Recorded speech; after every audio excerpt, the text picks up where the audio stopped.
सीधे मैनपुरी लेकर चलते हैं। अमित शाह इस वक्त क्या कुछ कह रहे हैं, सुनते हैं। मैनपुरी आया हूं, सबको देखने दो, आप लोग बैठ जाओ जरा।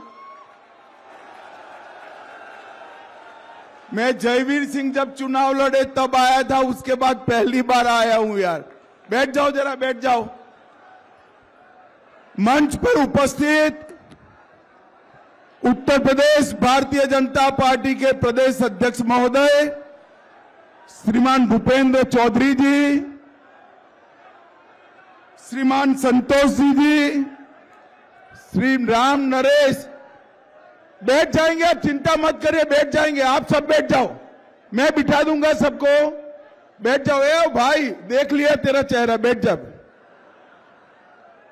राम नरेश अग्निहोत्री जी, राहुल चतुर्वेदी जी, अनिल चौधरी जी, नागेंद्र सिकरवार जी, श्रीमान प्रेम सिंह साक्य जी, आलोक गुप्त जी, चेतन स्वरूप जी, गोविंद भदौरिया जी, अनुजेश प्रताप यादव जी, अशोक सिंह चौहान जी, और आज मैनपुरी की धरती पर आए हुए प्यारे भाइयों, बहनों, माताओं और मेरे जिगर के टुकड़े जैसे युवा मित्रों, आप सभी को नमस्कार।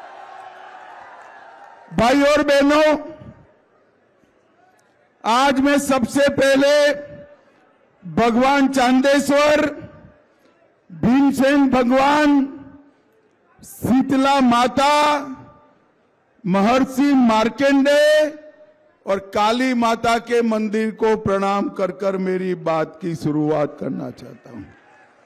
मैं महान स्वतंत्रता सेनानी महाराजा तेज सिंह को भी हृदय पूर्वक श्रद्धांजलि देकर मेरी बात की शुरुआत करना चाहता हूं। भाई और बहनों, मैं मैनपुरी में आया हूं भाई बैठ जाओ, सभी लोग सुनते नहीं हो आप, प्लीज बैठ जाइए सेट करके, मैं यहीं खड़ा रहने वाला हूं, बैठ जाइए जरा, बैठ जाओ भाई, काला चश्मा। भाई और बहनों, मैनपुरी में तीसरे चरण में चुनाव है। 7 तारीख की सुबह सुबह आपको मतदान कर कर हमारे नेता जयवीर सिंह को चुनकर संसद में भेजना है। मैं आपको बताता हूं, जयवीर सिंह को सांसद आप बना दो, बड़ा आदमी बनाने का काम नरेंद्र मोदी जी करेंगे। भाई और बहनों, मैनपुरी वालों, 2 चरण का चुनाव हो गया है, परिणाम जानना है क्या?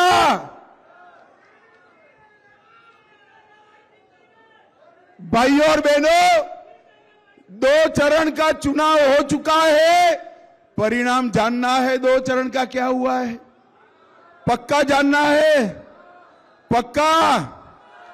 2 चरण में मोदी जी सेंचुरी लगाकर आगे निकल गए हैं और ये 2 साहबजादों का अभी तक तो खाता भी नहीं खुला है। भाई और बहनों, दीवार पर लिखा हुआ परिणाम लिख कर रखे, उत्तर प्रदेश की 80 की 80 सीटें इस बार भारतीय जनता पार्टी जीतने जा रही है। भाई और बहनों, आने वाला जो चुनाव है, ये देश को, देश के युवा, महिला, किसान और गरीब को आगे बढ़ाने के लिए चुनाव है, देश को सुरक्षित करने के लिए चुनाव है, देश को समृद्ध करने के लिए चुनाव है। और मैं आज मैनपुरी में आया हूं, उत्तर प्रदेश की भूमि पर आया हूं। मैं आपको स्पष्टता से बताकर जाता हूं, ये चुनाव राम भक्तों पर गोली चलाने वाले और राम मंदिर बनाने वालों के बीच का चुनाव है। भाई और बहनों, मुझे बताओ, अयोध्या में राम मंदिर बनना चाहिए था या नहीं बनना चाहिए था? जोर से बोलो, बनना चाहिए था या नहीं बनना चाहिए था?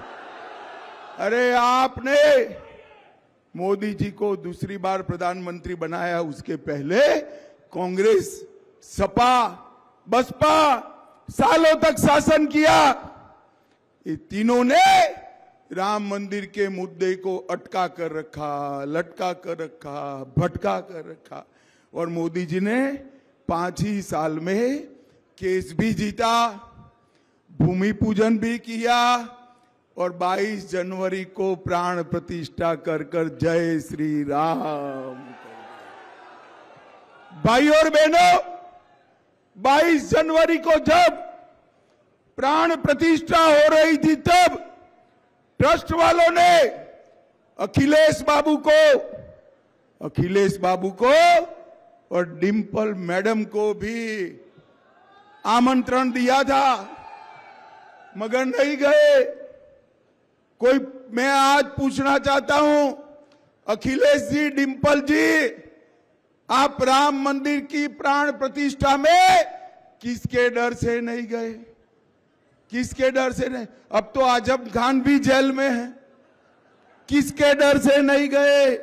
भाई और बहनों, वो उनकी वोट बैंक के डर से नहीं गए। मैं आपको बताता हूं, भारतीय जनता पार्टी कोई वोट बैंक से डरती नहीं है। जहां प्रभु श्री राम का जन्म हुआ था वहीं हमने मंदिर बना दिया। मैनपुरी वालों, मुझे बताओ, ये कश्मीर जो है भारत का है या नहीं है? ऐसे नहीं भाई, अंत तक बताओ, कश्मीर जो है भारत का है या नहीं है?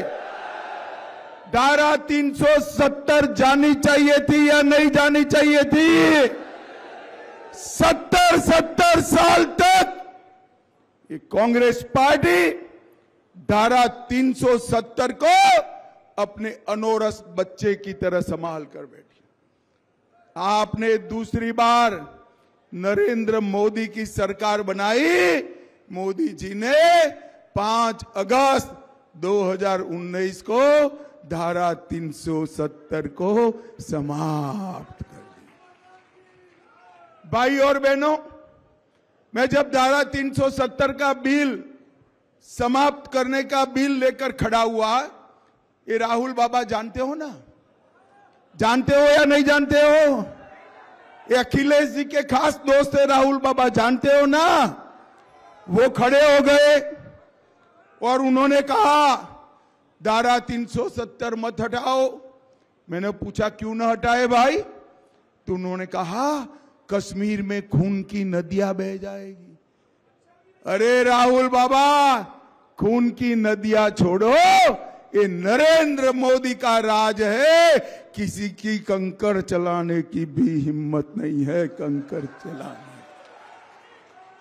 मोदी जी ने धारा 370 हटाकर देश को सुरक्षित करने का 10 साल तक ये यूपीए की सरकार थी, सोनिया मनमोहन का राज था। आए दिन पाकिस्तान से आलिया, मालिया, जमालिया घुस जाते थे और बम धमाके कर कर चले जाते। कोई कुछ नहीं बोलता था, हिम्मत नहीं थी किसी की। आपने 14 में यूपी वालों मोदी जी को प्रधानमंत्री बनाया। उरी और पुलवामा में फिर से पाकिस्तान ने हमला किया, मगर वो भूल गए कि मौनी बाबा मनमोहन की सरकार नहीं है, नरेंद्र मोदी की सरकार है। नरेंद्र मोदी 10 ही दिन में मोदी जी ने सर्जिकल स्ट्राइक और एयर स्ट्राइक कर पाकिस्तान के घर में घुसकर आतंकवादियों का सफाया कर दिया। मित्रों, सफाया। मोदी जी ने देश को सुरक्षित किया है, मोदी जी ने देश को समृद्ध किया है। हमारे अर्थतंत्र को 11वें नंबर से 5वें नंबर पर लाने का काम नरेंद्र मोदी जी ने किया है। और मैनपुरी वालों, मैं मोदी गारंटी बताने आया हूं, मोदी जी को तीसरी बार प्रधानमंत्री बना दो, हम भारत के अर्थतंत्र को 5वें नंबर से तीसरे नंबर पर लाने का काम करेंगे। तीसरे। भाई और बहनों, मोदी जी ने 10 साल में इस देश के गरीब, पिछड़ा वर्ग के लोग, दलित और आदिवासी के कल्याण के लिए ढेर सारे काम किए हैं। मैं आपको बताने आया हूं, देश के 25 करोड़ गरीबों को गरीबी रेखा के बाहर निकालने का काम नरेंद्र मोदी जी ने किया है। 80 करोड़ गरीबों को प्रति माह, प्रति व्यक्ति 5 किलो मुफ्त अनाज देने का काम नरेंद्र मोदी जी ने किया है। और तीसरी बार प्रधानमंत्री बना दो, 29 तक 5 किलो अनाज मुफ्त में मिलता रहेगा भाइयों बहनों, मिलता रहेगा।